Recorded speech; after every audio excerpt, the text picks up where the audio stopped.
Po? Tara muna dito, may bibigyan. Ano po Di ba gusto mo ng sapatos? Eto, binilang kita. Happy birthday. Thank you po!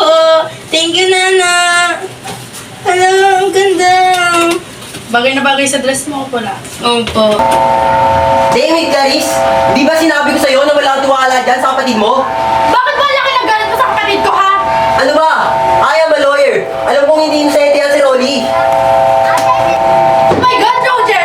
Lagi mo na lang inuungkat yung kaso ng kapatid ko. Can you just please move on? Ay, ba kasi bigla pang bumalik sa buhay mo yan? E di sana kung hindi na nagpakita yung stepbrother mo, e di sana hindi mo ako pinilit na maging atore niya at hindi tayo magtatalo ng ganito.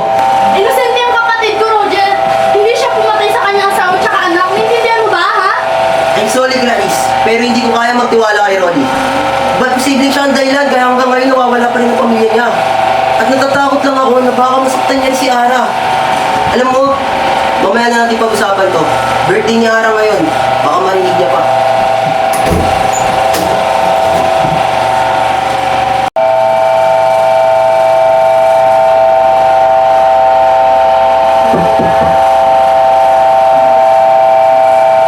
Wala po ba kayo ni Daddy?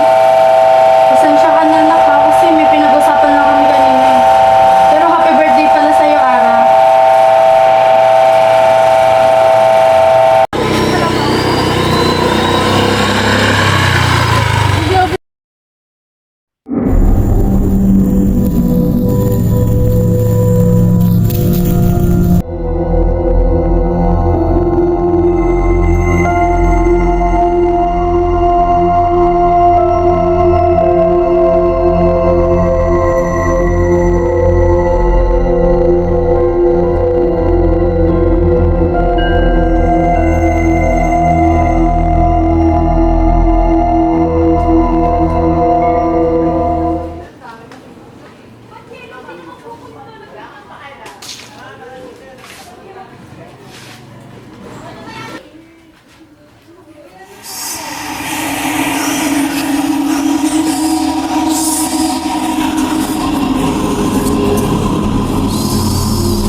Sino yan? May tao ba dyan?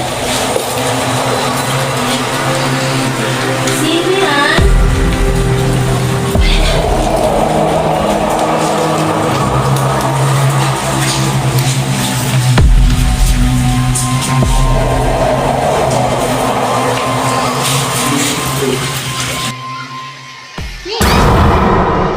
Ikaw ba si Ara? Oo, bakit? Ako nga pala si Anna. Nice meeting you. By the way, naglilinis ka ba? Kailangan mo ba ng tulong? Pwede. Halika na. O ano nga palang ginagawa mo dito? Wala naman. Dito lang, paikot-ikot lang, nagbabantay. Kanina, habang naglilinis ako, may nakita akong babae dyan. Bata? Mm-mm. Baka yung anak ko yun, si Tanek. Alam mo kasi mahilig talaga maglaro yung paniguradong lumubusot na naman yun sa bintana. Sinapat niya ako.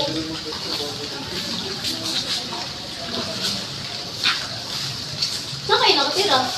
Dito. Ito? Oo. Hindi mo alam? Hindi. Abandonado na ito, di ba? Hindi. Kasi kami yung tagapangalaga ng lugar na to.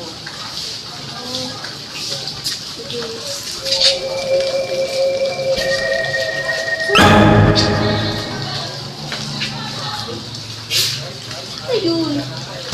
Ate Ann, nasan ka na? Ate Ann? Ha? Kami ginawa na yun. Ate Ann! Andito ka na pala, Ate Ann eh. Ate Ann!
Ito pagkain mo. Nga, kumain ka!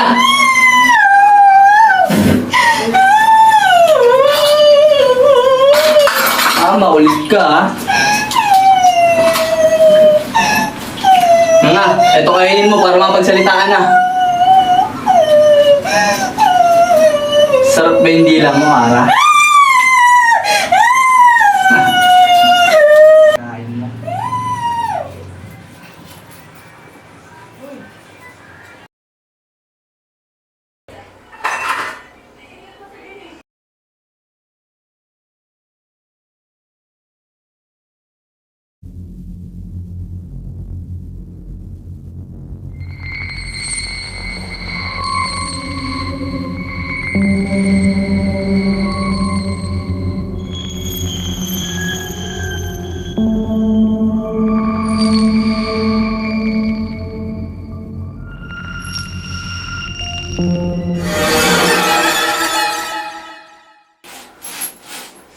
Teka. Ang login mo sa kanya? Bakit ba? Papatayin ko si Ara. Ba't mo papatayin si Ara? Eh, mahal ko siya. Wala ka na magagawa. Saka ako lang mahal mo, di ba?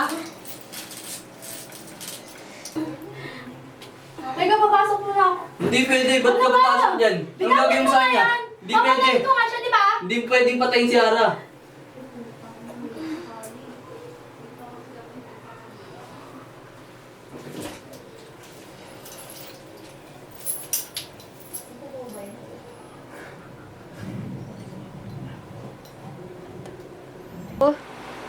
Teka, saan pupunta? Papatayin ko si Ara. Please lang, huwag mo na siyang patayin. Hayaan mo na lang kami. Doon ka nga.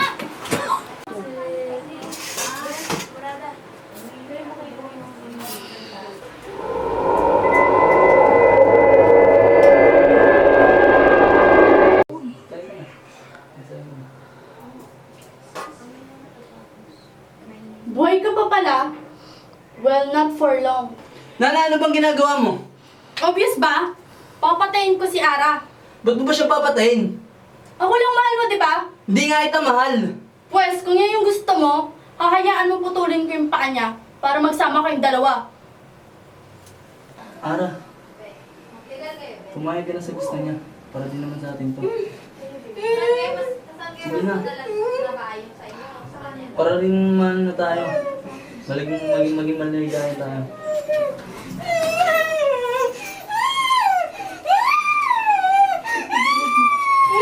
Okay ka lang? Okay lang yan, paalang yan. Magiging masaya din tayo. Ano, masaya ka na? Ayaw mo na ako iuwi si Ara. Oh, sa'yo na yan. Siguraduhin mong idikit mo yan sa kanya para hindi malamang patay na siya. Hindi nga siya patay, buhay siya. Patay na siya. Buhay siya.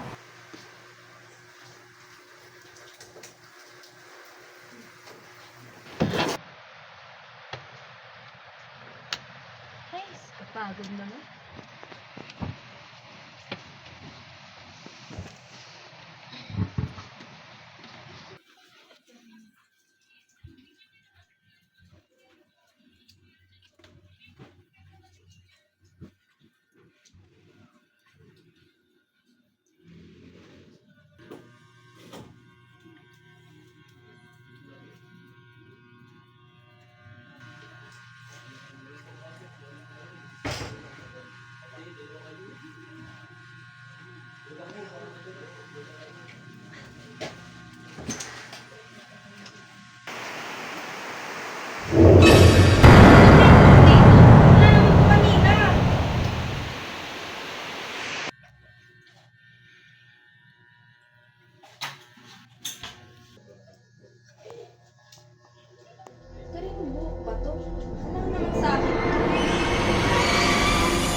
Dito, ha?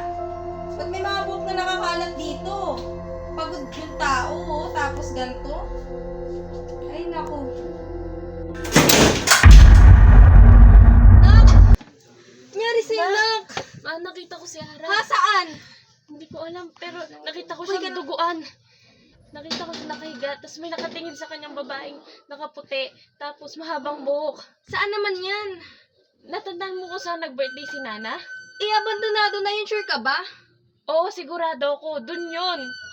Tatawagan ko si Roger para ma-check niya yung place, ha? Sino?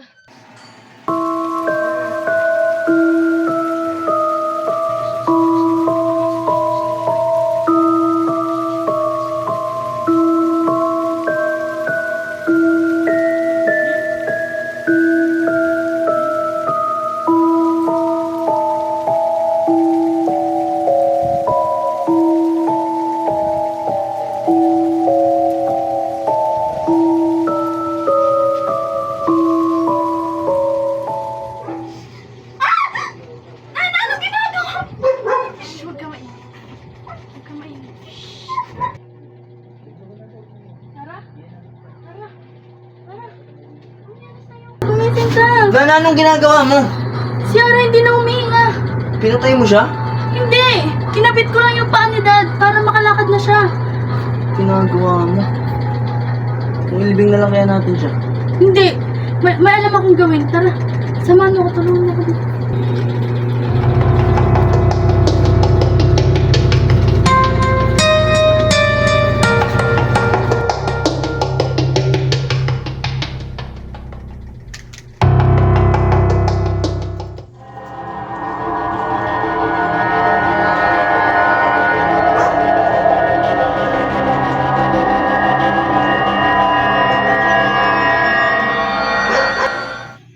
Nana, patulong ako.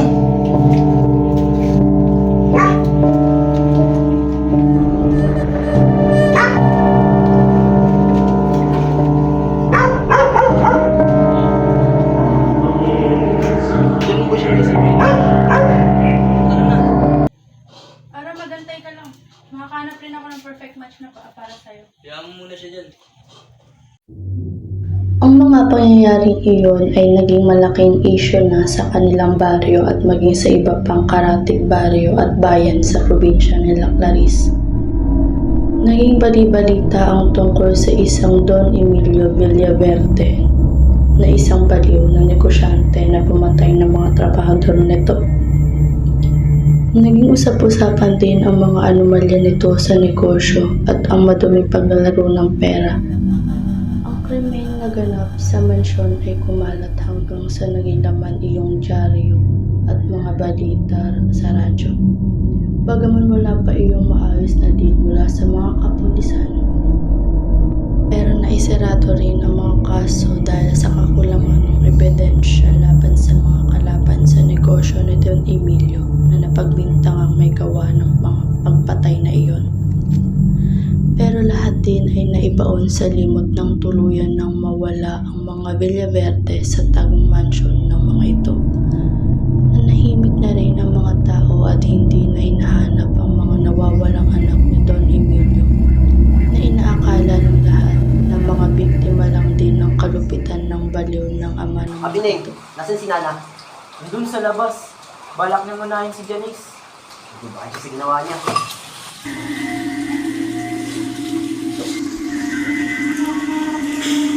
Ha? Bakit namatay?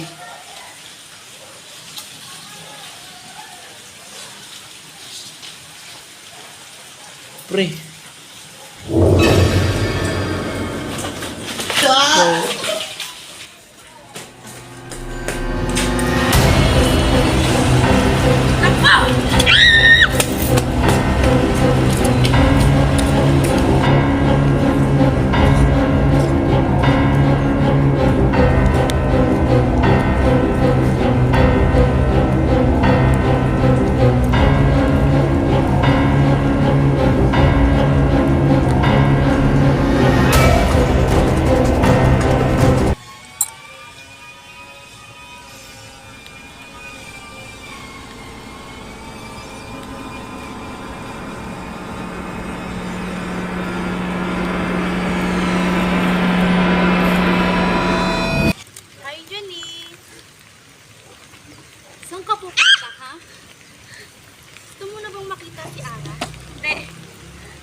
mag-alala. Gagawin natin ang lahat para mahanap ang anak mo.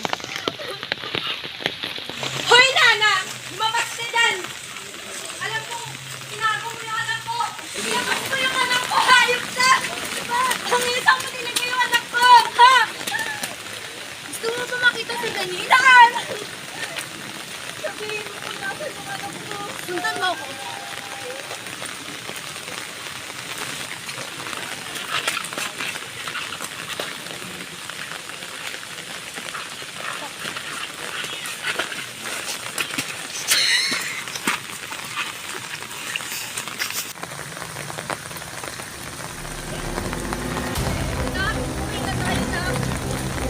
Anak! Jenny! Jenny! Paano nangyari sa'yo, anak? Anak! Rolling! Tulong!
Po, tara muna dito, may bibigay ako.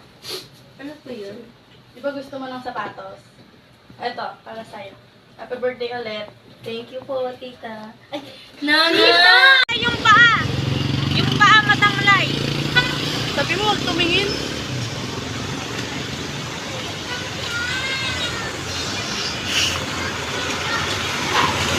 Jalabi ka. 3, go.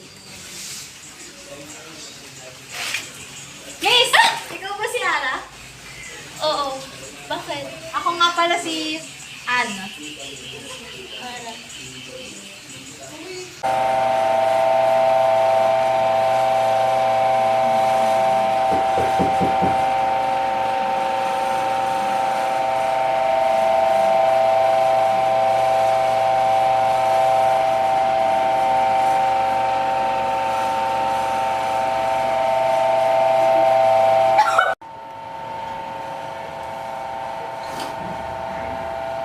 Oh my God, Roger! Isa pa. Hoy, Nana!